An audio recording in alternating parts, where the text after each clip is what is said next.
see why it's valuable. And it's like, I should have been taught that shit when I was 14, 13, like mandatorily, so that I didn't come across it. Like, you're not going to be setting fire to fields and allotments and putting frogs on fireworks if you've got a way of dealing with that primal energy when it's coming. Some people that don't understand that think that you should suppress it somehow.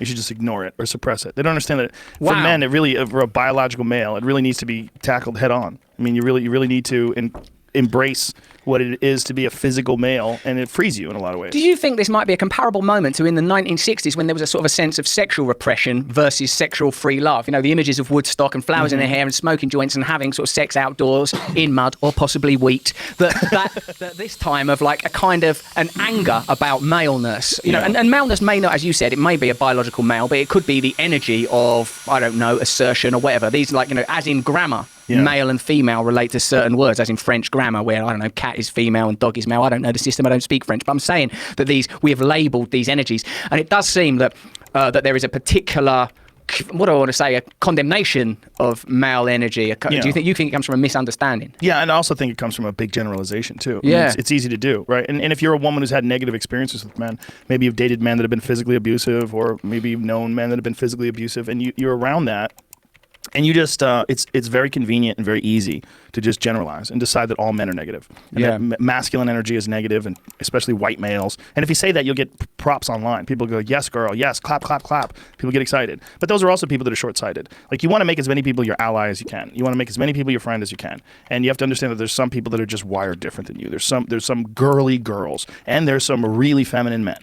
And then there's some masculine men, but everybody is okay as long as they respect you and they're kind to each other. But the problem is we associate certain behaviors and characteristics with either negativity or hedonism or a toxic masculinity or someone being a bitch as a man. And these generalizations are often way more harmful, and it's just too convenient and easy and lazy. Yeah, there is no simple way. And when I think about my own attitudes in this area, there is a degree of complexity because I've got young daughters. I've got a 2-year-old and a 1-year-old, right? And they're, daughters. So but when the other day, because I'm staying in Los Angeles, Gabby, she's Mexican. She used to, when I first moved out here and lived my entourage lifestyle, she used to look after the house, and she used to think, oh, my baby. She loved me. So, and I'll take a matriarchal figure wherever I can find one. And Gabby used to look after me. She adored me and stuff. I stayed friends with her. Yesterday, she came around.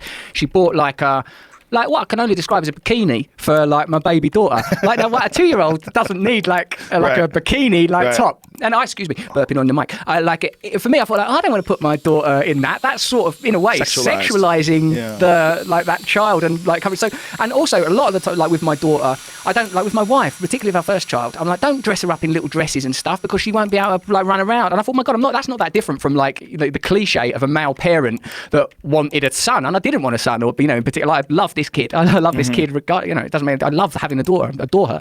But I am aware that these things of dress a child this way, dress a girl this way, are constructs. Further to what we were talking about again before about Michel Foucault. We got a lot done before we went live, man. When we were talking about Michel Foucault, what he exposes a lot is that Gilles Deleuze, is that a lot of things that we take for granted as being normal are actually constructs. And when I say a child's bikini, I think there's no reason for any child of any sex or gender to be wearing a bloody bikini. Right. So a child with tits is a terrifying idea for all but a very small and terrifying percentage of the population. So that is an example of the external feminization of a child. So when there's an argument, a feminist argument of gender is a construct, I can see, oh yeah, to a point it is. There are constructs. My opinion is you can't argue with biology. Chromosomes are doing what they're doing in the physical realm. Yeah.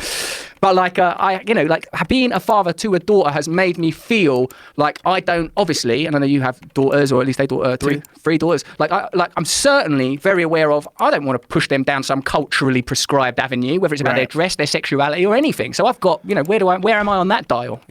Yeah, you gotta just not put any pressure on them.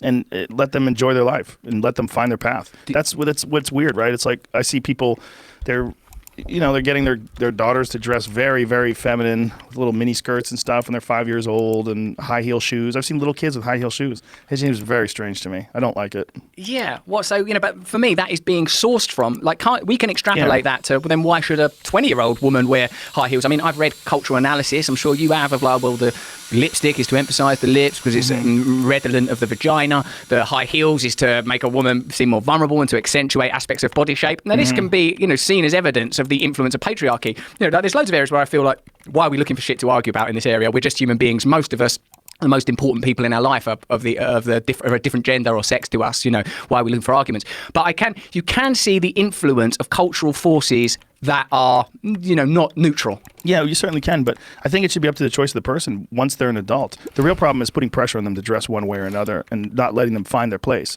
But if a woman becomes, whatever age you decide, and she wants to wear high heels and a skirt because she likes the way it looks, like there's nothing wrong with that either. And the demonization of sexuality is also a problem. Yes. It is almost as much of a problem as people who will prey upon vulnerable people. The people that think there's something wrong with being sexually attractive or something wrong with being desirable or wanting to be desirable. There's nothing wrong with that either. And that kind of suppression, the suppression of these feelings that you have and this desire that you have, is very unhealthy as well. It's a normal thing to want to be sexual. It's a normal thing to want to look good. If a girl looks good in a skirt and high heels, and she likes to dress like that, who the fuck is anyone to say there's anything wrong with that? There's nothing wrong with it. If that's what she likes, that's fine. What's interesting to me is, particularly in really progressive ideology, they look down upon women who wear short skirts and high heels and a lot of makeup and open tops that show their boobs, because they think that they're playing into the patriarchy, or that they're somehow or another falling into these gender traps. But yet they celebrate that in transgender people. They celebrate that in trans men that transition to women, and then they really doll it up. And then they're like, "You go, girl." Then they're celebrating the fact that this person is embracing these traditional aspects of womanhood. Like, you see that a lot with people that are celebrating trans women.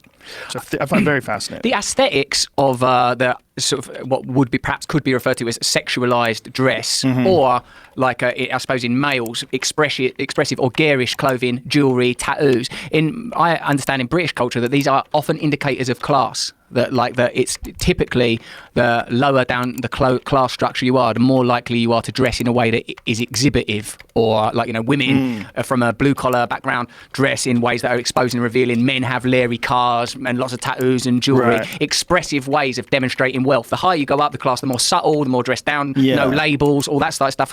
So in British culture, there's a different system for referencing it. I wonder how that works in American culture, with its sort of its evident and much discussed racial division. Like certain things, it seems like a subtle way of condemning particular types of womanhood that may not just be sourced from dress this way for the male gaze. It can also be a way of saying dressing that way is an indication of a lower class background or of a particular type of ethnicity. There could be that, but there's also the reality of males and females. Is there's a lot of fucking jealous people, and there's a lot of women that just don't have the type of physical body that looks good in a short skirt with high heels and a low cut shirt. And they don't like when they see it in other women because they're not comfortable with their own bodies. There's a reality of that. I mean, women get as much or more hate from women as they ever do from men, and particularly if women find you to be too overtly sexual with the way you dress or behave, that you're damaging male-female relationships. You're damaging the particular office dynamics. If there's one girl in the office that likes to tramp it up, and she's and all the guys are paying attention to her, women will get mad at her. I did an interview a while ago where I sort of talked about parenting our kids. Me and my wife, how we parent our kids, and I said I have to be honest, my wife is much the more dominant parent. She's much more practical than I am, right? And stuff that got really negatively written about. People say she changes more diapers than I do and stuff, right? And it's not like I don't change diapers or whatever. It's just my wife, regardless of our respective sexes, is the more efficient, dominant parent. She's much more likely with me. If my daughter goes, "I want that chocolate," the answer from me is, "Oh, yeah, all right." I can't bear to see the resistance, the emotional explosion. I concede much too early. I tap out very quickly with my 2-year-old. My wife is much more, no, let's play the long game. Let's bring up a child that's not governed by impulses like you. And I spoke, in fact, to that Gabor Mate, that expert on addiction. He's amazing.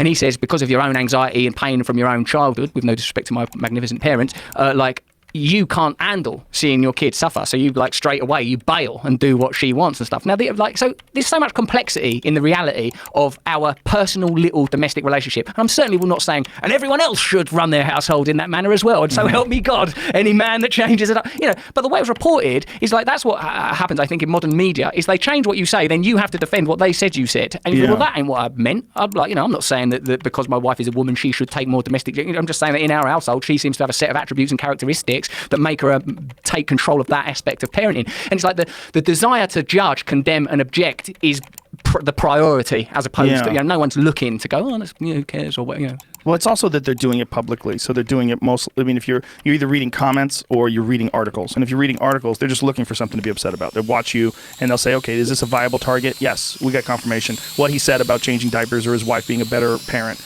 is a viable target. Let's go after him. And then they just formulate some bullshit argument about who you really are based on what might have been a throwaway or a concession to your wife or even just a compliment to your wife was a or being compliment. self-deprecating to That is what it yourself. was. Yeah, but it doesn't. They're not looking at things rationally. They're just looking at targets. Particularly people that write articles. You know, what's the best article? It's got to be negative. Like one of the things that came out of all this Facebook algorithm stuff is you find out that Facebook realized somewhere early on that the way to encourage engagement is to get people upset. They get way more engaged and they go back and forth and interact with these posts way more if they're upset than they do if they agree with it. If they agree with it, they might give it a like or a thumbs up and say, hey, that's great, and that's it. That's where it ends. But if, someone's talking about, we shouldn't build the wall, we should let everyone in, and you put that on some fucking Trump guy's page, and it's crazy. I mean, you will get thousands and thousands and thousands of interactions. And so Facebook realized that the way to keep people, and they could claim that it's an algorithm and the algorithm just supports whatever the people are really interested in, but what they're interested in is conflict.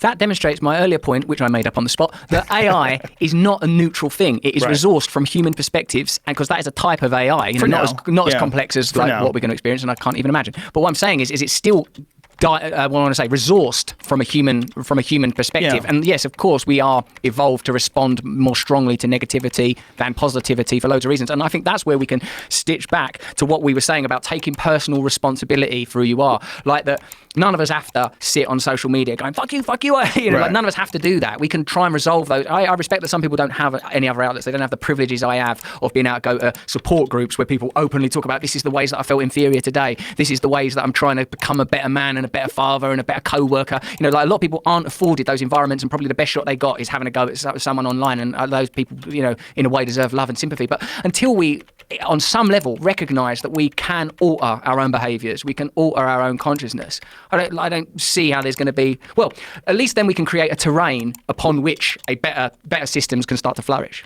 Do you read comments? No, I actually I'm too sensitive. I can just about manage to listen to people's replies to my conversation. I don't go on to, I work with someone who does my social media, and she gives me stuff like, here, I'll respond to these things, put some output on that, because I don't want to engage with that. I don't want to walk up and down any street knocking on the door going, do you like me? Do you like me? Do you like me? I don't want to deal with people's responses in various conditions. Well, it's also much like the articles. The way people get a response out of you, or the way that people to get your reaction, is to say something really negative. You look at sometimes when people are not that savvy when it comes to social media. One of the things that you'll notice is they'll interact, and I've been guilty of this in the past. Before I sort of realized what I was doing, you would only respond to negative things. Like people are arguing with people. Meanwhile, people are saying nice things. Cause the more visceral. Yeah, if I saw someone saying something was untrue, I'd be like, fuck you, that's not true. But then I realized, why? What are you doing? This is a new thing for people. There's never been a time where people have had this instantaneous interaction with people, unfiltered, unmoderated, globally. Yeah. I mean, it's very strange to be able to do that and to be able to go back and forth and just to be able to give your comments on things, to be able to talk about things. It's very addictive to people. Yeah, that's right. And that's why I'm very cautious with it. I have to sort of set my life out like I'm essentially a monk in a marriage. That's